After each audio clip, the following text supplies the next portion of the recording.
I feel like a bandit. Hello, everybody. Will Latham from Prospero's Books. John Lee Grafton is with us today. We're excited to talk a little bit about his sci-fi series. We're at the Black Dolphin. I got to manage this computer at the same time because, you know, get rid of those is the first step, I think. We're at the Black Dolphin, John Scott's second musical venue, I believe, one of the great jazz places. This is the stage where Ken Lovern and his organ jazz trio cues up. You guys may catch them online occasionally or catch them live. We advise you to come down and do that because it's a darn good time. All right, Mr. Grafton, how you doing? I'm doing fantastic. Well, how are you? Doing well, man. Doing well. Thanks for coming out here. Always a pleasure. COVID has freed us up a little space, I think. It has. The space is good. One thing COVID has done right. Yeah, we have like 13 feet between us. 13 feet at least. We have our masks. Yes. We even touched elbows. We did. We're not engaged. No. All right. We dated in college, but no one needs to know that. Well, date's such a big word. It is. But, all right, man, I grew up on the Jetsons and Mork and Mindy and Lost in Space, and you know, I've waited an entire lifetime for a flying fucking car. Yeah. Now, your series here, one of the first things I noticed when I read is you got a flying car in that darn thing. You got cybernetic dogs. Yes. Tell us about that. Where did those come from? Well, I mean, a lot of that just comes from my love of the same thing. Like growing up with science fiction as a kid, and I was an 80s kid, and I grew up with the original Terminator and Arnold Schwarzenegger and the concept of a cybernetic, like biological skin wrapped over metal endoskeleton really like stuck with me, and I think it's just something that translated into this series as far as this, but I didn't want to do, I chose dogs because there's something that's such a part of human culture, but I didn't want to do like another Terminator basically. Yeah. So I wanted to do a twist on that, so I wanted to start with dogs and cyborg dogs. And as far as the flying cars go, scientifically in my universe, the universe of the 18th Shadow, we're turning the corner back on this environmental apocalypse, and things are looking pretty good, and we've removed cars from wheels and laid down this magnetic levitation infrastructure that basically we have flying cars on, and the idea is to reduce friction, to remove rubber from the production cycle, and remove basically the majority of the rubber industry from the carbon cycle. Mm-hmm. You know, I'm going to jump ahead to something I was wanting to talk about anyway. In your story, I remember one of the scenes you have these giant airships that are harvesting carbon out of the air. And CO2 scrubbers, yeah. That was, I mean, what a great thing. You know, yesterday I opened up my online stuff, and there's a story about how scientists are starting to get very serious about considering cooling the planet artificially because you can't break us of our stupid habits. So. Yeah. I generally think it's, you know, unless is a network of tens of thousands of AI-managed massive carbon scrubbing blimps. I think some of the ideas I've heard of for basically re-terraforming Earth and re-terraforming the atmosphere, I think it's ridiculous and not safe and not a good idea. But yes, those ideas are based a little bit on reality, and there are some people out there who talk about cloud seeding and, you know, a sunshade, and these and other terrible, terrible ideas. I know. Well, I mean, hell, you can't even get us to recycle cans. You know, we're going to come up with these. It just seems like potential is there for just catastrophic, unintended response, particularly because somebody's going to inject for-profit into it. Oh, completely. But yeah. You know. Well, you know, it's another thing I was thinking about before this is I remember back in the day. And, you know, yesterday I was, again, looking at the news feed, and we watched that telescope in Puerto Rico collapse, that iconic telescope that's been the James Bond. Arecibo Yeah. Observatory. Yeah. I mean, we've been using it to look at the depths of space and things off extraterrestrial as long as I've been alive, it seems, or at least as long as I've been alive and aware of stuff. Yeah. But, I remember back in the day when, in another one of the fits of governmental private sector brilliance, they cut funding for SETI. Yes. And I remember you approaching me and several other people, I think, and you were using and volunteering the downtime on your computers to kind of work as an array to Yeah. help SETI do research and scan. Yeah, there's a series of projects that are basically, they come out of Berkeley, Computer Sciences Division in Berkeley, and they are crowdsourcing basically people to use the downtime on their computers to do everything from, code and recode the human genome to search for extraterrestrial life. And yeah, search the SETI at Home is the name of that project. And it's unfortunately been shut down. Yeah. But there are, that does still go on through the Berkeley Open Source Network. Glad to hear. Yeah, It'd be nice to ET to phone home, I suppose. indeed. As long as we're talking some current event science, you got Elon Musk shooting Teslas into space, which Yes. I have to tell you is a brilliant use of money. If you could Yes. only get like the corpse of Zappa in it or something, too. Right. But that's great. We got Maybe the rockets. Sporgan. He's returned us to space. The rocket ships look like they're supposed to be looking, at least the way we all imagined them as a kid, not what we were seeing 30 years ago when we were doing this. Yeah. And, but at the same time, it's like you're looking at, we're finally back at this stuff pretty hard. He's talking about seriously colonizing Mars. And you got in one of your stories, you're off on the moon in episode 4, book 4. Yep. Correct? Yeah, and at this point in my book 4, Escape from Hypatia 5, is, set on the moon and fairly brutal underground prison colony that's up there, and that's a whole other diversion, though, from what we're talking about as far as, the moon is colonized, and we're harvesting minerals from Mars at this point, so there is some colonization of Mars already in my universe. I don't personally touch on that in my books, but yeah, that's happening in the background. When you make the film of these books, are you going to get Vin Diesel up there? I would love to have Vin Diesel up there, actually. I think he'd be awesome. I think he'd be awesome. We're spending a lot of money and energy again and bandwidth, and Yeah. looking to the future, hopefully sometimes paying some attention to what could go down. But it seems to me, as I look at this stuff, that we're really just getting back to where we were 30 years ago. It's like a reboot. I mean, you're looking at, we're finally back, we're back talking about the same stuff we were at Kennedy Nixon. I mean, again, this is a lot of money, a lot of resource, a lot of energy. Yeah. Do you think humankind should be doing this stuff and putting this kind of resources and bandwidth into something like this when we got kids in cages and pandemics running mad? Wow, that's a great question. It's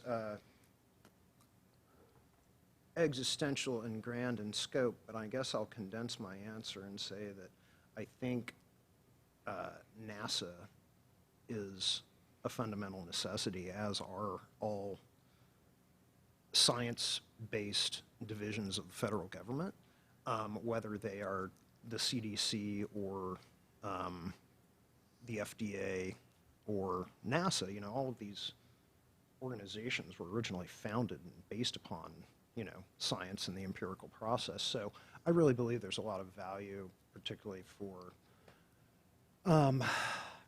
observing the effects of climate change and where remediation is needed on the planet. And so I do believe that space research should absolutely continue. As far as spending billions of dollars to put a Tesla on Mars at the moment, in this particular, December 2nd of 2020, do I think that's a good idea?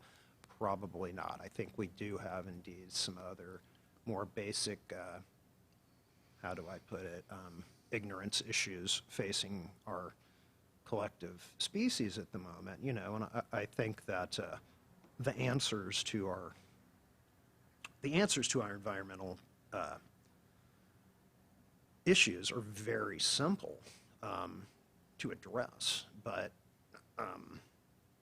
it's easier said than done, you know, Yeah. because the scientists and people like myself who believe in science and value science, and yeah, the empirical process, like, for us, it's easy to understand what would be necessary. And we don't need to terraform. We don't need to, you know, do any of these extravagant things. We just need to really do one thing, and that's stop eating meat. And we could drive our cars all we want, and, Yeah. you know. But it's that massive cultural shift, and you're talking about fighting a belief system, and, you know, people worldwide are ingratiated to the belief that, you know, eating meat is a natural and, you know, biologically, ecologically sustainable thing, and it's not. You know, and in your stories, and again, we're here talking to John Lee Grafton. We're talking about his 18th Shadow series. Right now it stands at 4 books. A 5th book is coming after the first of the year sometime. Yeah, I'm hoping for late January on book 5, phase 5, Xanthus Moonshine. What is it called? It's called Xanthus Moonshine. Xanthus Moonshine. I love this stuff. I mean, there is one of the things I really enjoyed in the book from the very first page of the very first book is that you open it up and kabam, shit's happening. There's action. We aren't sitting around. I mean, there was a chance, if I remember correctly, in the first book, one of the very first people you meet is a female protagonist. Yeah, pretty soon, yeah. Yeah. Pretty far on. The first character, main character, Tara Dean. Tara, yeah. yeah. And she's, man, I'd date her. She has a lot of fans. She also has a lot of detractors, I which would is kind of imagine. how I planned it. That's anybody who lives their life right has friends and enemies. Indeed. Has friends, and in the books, there's, I mean, I'm assuming again you talk about the 18th Shadow universe. Is it our universe in a future time, or is it, you know, some parallel? How are you envisioning this? Is it just? Well, I mean, it's literally based, you know, a good portion of it. The first 3 books are based right here in Lawrence, you know, Kansas. So it's definitely based off. I wanted to write something that was accessible to people and that made sense. And they say to, you know, write what you know. And I'm a Kansas boy, and I grew up here, and I know that. And, you know, I also wanted to write science fiction, and there's no way to do that, you know, but imagine it. So I tried to combine the best of both and, you know, make some relatable things and, yeah, bring it all together. But it's in the future, you know, it's here in the middle of America in a much different political geostructural universe in, yeah, the 2080s. When there, I mean, once again, there's a lot of stuff going on. I mean, this is not a story. It's a novel of manners set in an English manor house. I mean, there is stuff happening in this story all over the place. I mean, the good guys could be the bad guys. The bad guys have a lot of good guy elements about them. Yeah. There's a lot of, how do you, I mean, there's a whole lot of Easter eggs. I think that's the new hip word, is there's a lot of little things that are dropped in for the cognoscenti to pick up on and get an inside chuckle. How do you decide what goes in, and, you know, Well, what inspired you to pull those things? What inspired me to pull those things is, again, just drawing from, you know, I wanted to build out this universe that is complete with, like all good science fiction universes, it's complete with completed by a few Easter eggs and a few things that touch our reality and touch our day-to-day, you know, and I think that without that grounding, yeah, I think it just makes it more relatable, bottom line. And I wanted to write something that was that has a little bit of the traditional, just classic conflict and resolution. You know, there's a lot of science, there's a lot of philosophy, but there's also a lot of, like, you know, robot dogs running at each other 150 miles an hour, shooting lasers from their mouths and kicking the shit out of things. And so, yeah, there's sex, there's drugs, there's rock and roll, there's All the good stuff. telepathic disco, and, you know, it's like I wanted to, these little Easter eggs, like I write Jason Reberg, the poet. Who? Yeah, you've heard of this guy, maybe.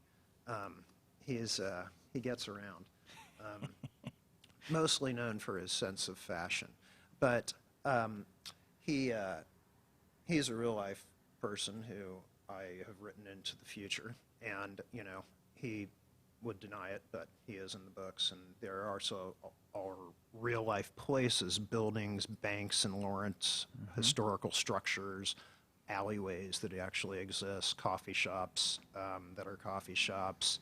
Well, it's a two-way street. I mean, out here, outside of the universe of the books, people have loved them and gotten inspired. Yes. I mean, we're sitting in a room called the Black Dolphin, and if I remember correctly, there's a couple of dolphins that play some roles in your books. There are a couple of dolphins, and there's the alcohol is illegal in my future universe, and cannabis is the mainstream drug that's accessible, along with some prescription medication a la Soma in A Brave New World called Polisium, and those are the predominant recreational drugs, and alcohol is illegal. And in my universe, there's the underground speakeasy called the Green Lady Lounge, which, of course, is the sister to this club in real life. So, yeah. North of here, actually, about 100 yards probably, maybe Right. not even that far. And again, Right. great jazz there, guys. If you get a chance and you find yourself around, get down there and check out some of the jazz that happens at Green Lady and the Dolphin. This place is Absolutely. an absolute landmark and a must. Yeah. So, Both the best jazz clubs in town.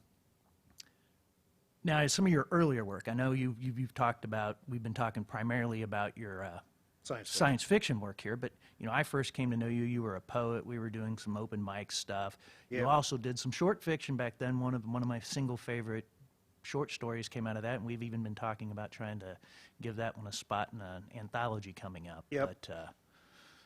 But what's the difference? What's the approach difference?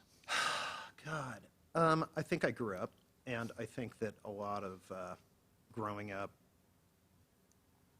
I think a lot of poetry for me was extremely based in my 20s in an extremely idealistic time in my life when I was fairly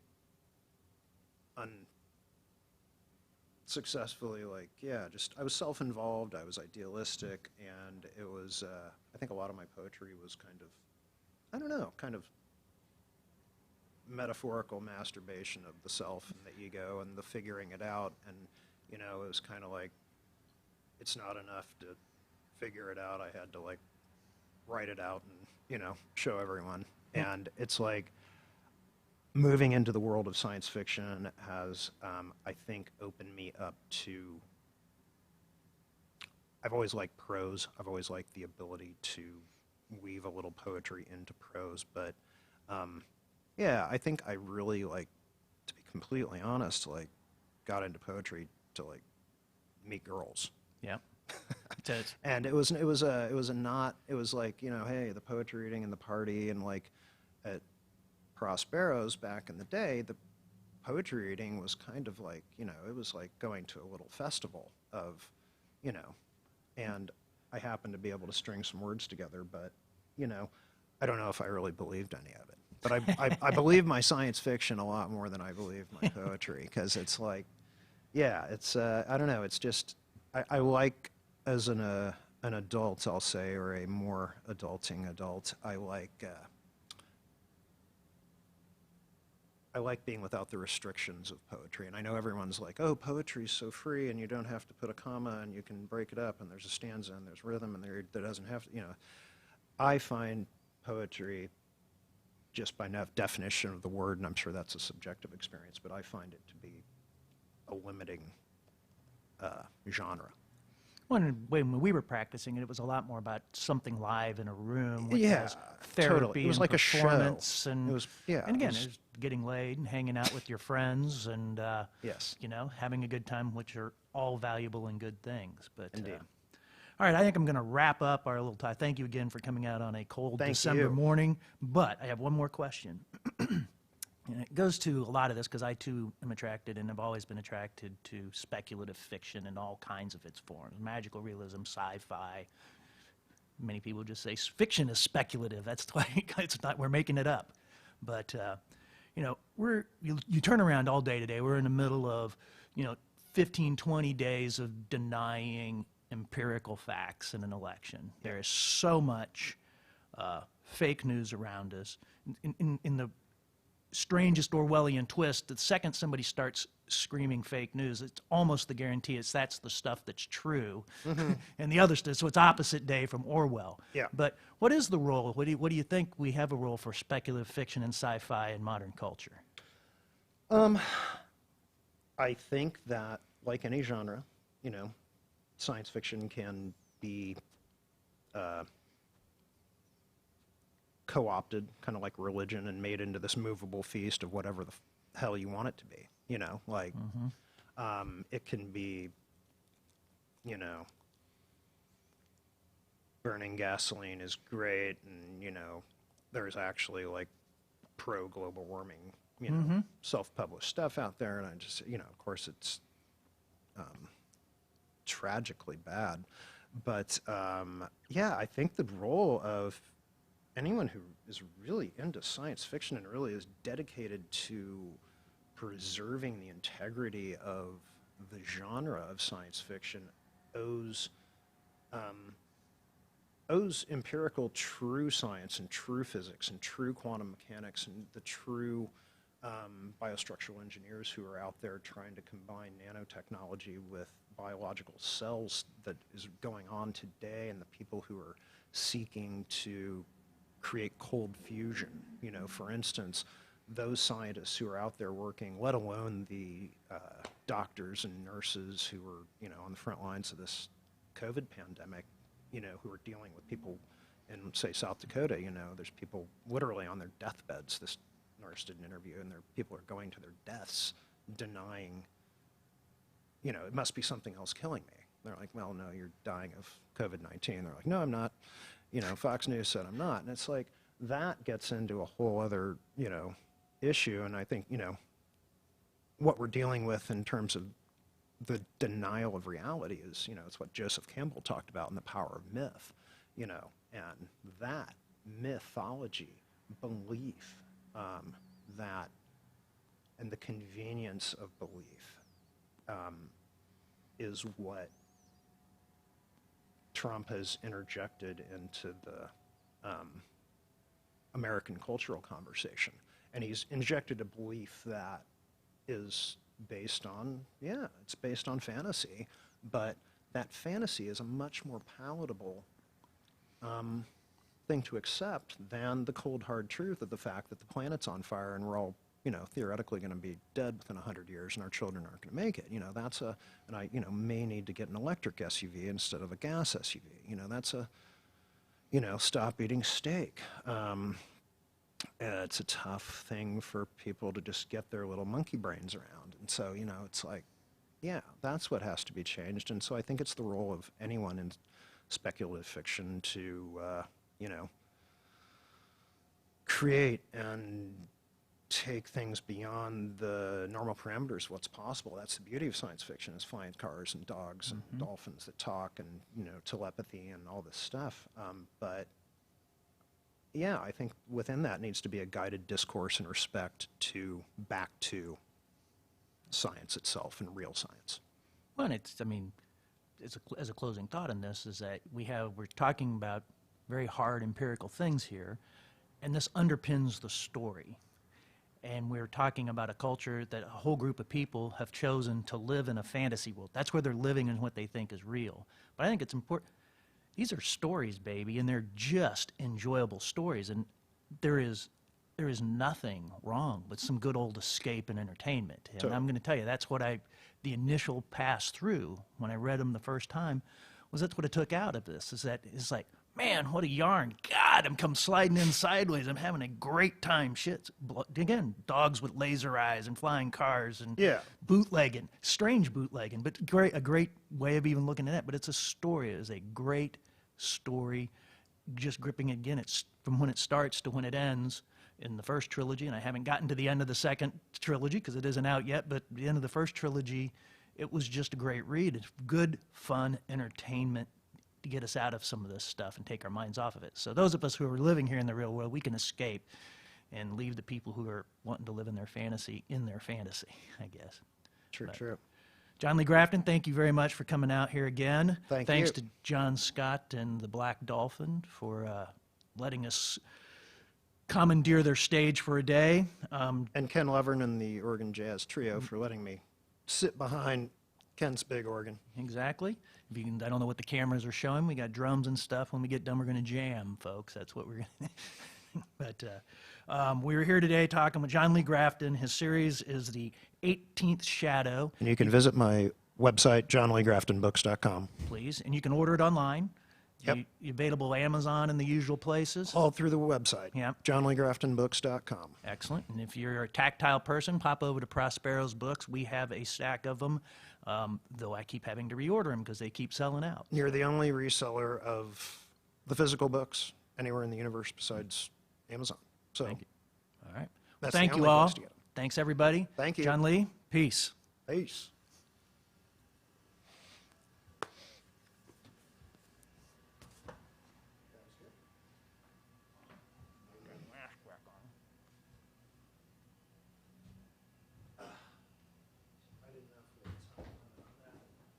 You're a good interviewer.